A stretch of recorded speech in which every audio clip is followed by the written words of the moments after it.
Next up, we're going to introduce the concept of an arc length function. Now, an arc length function says, given a space curve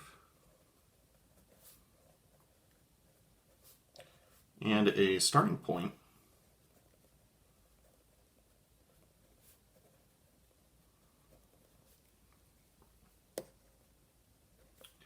how long is a given piece of the curve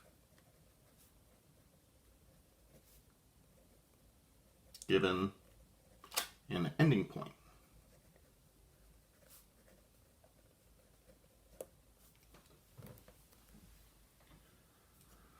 Now, we've already defined what arc length is, and we did something like this. We said this is the square root of x prime squared plus y prime squared plus z prime squared dt. Now, I would like to point out, though, that when it comes to vector functions, what we've done here by squaring a bunch of components, adding them together, and taking a square root, this is, for all intents and purposes, the same as saying take the magnitude of r prime of t. And that'll just be a little shortcut that we use in our notation. Now, the arc length function says, I'm going to specify the ending point for the arc length. Specifying the ending point means that we are going to wind up with a definite integral function. Now, normally, inside our integrand, we would be putting the magnitude of r prime of t, but we've already used t for another purpose. So it is necessary that you use a different variable in here. Because it's right around there in the alphabet, I like to go with u. Now, it should be pointed out that by the fundamental theorem of calculus, part 1,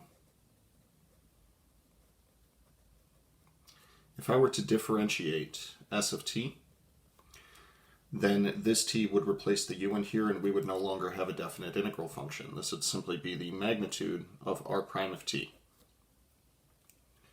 Now, if hypothetically r of t was a position function, position of a particle moving through space, then r prime of t would represent the velocity function, and the magnitude would then represent the speed of this thing.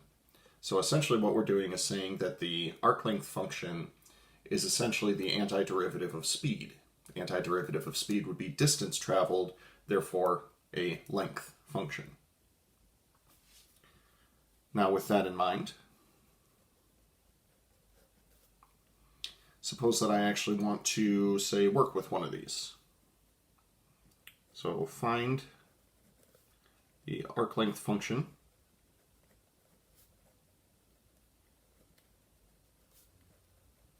for, let's do r of t is equal to, let's do sine of t, cosine of t, natural log of the secant of t.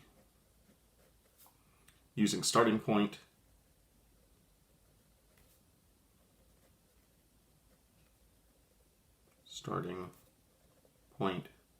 t equals 0.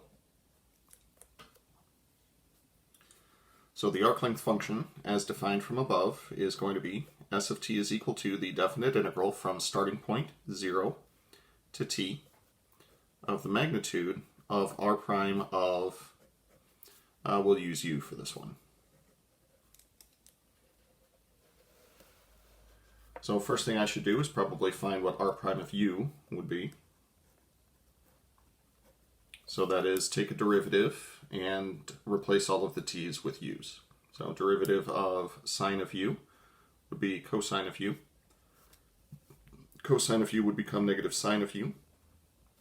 And the natural log of the secant of u would become 1 over the secant of u times the secant of u tangent of u. And that is from the chain rule.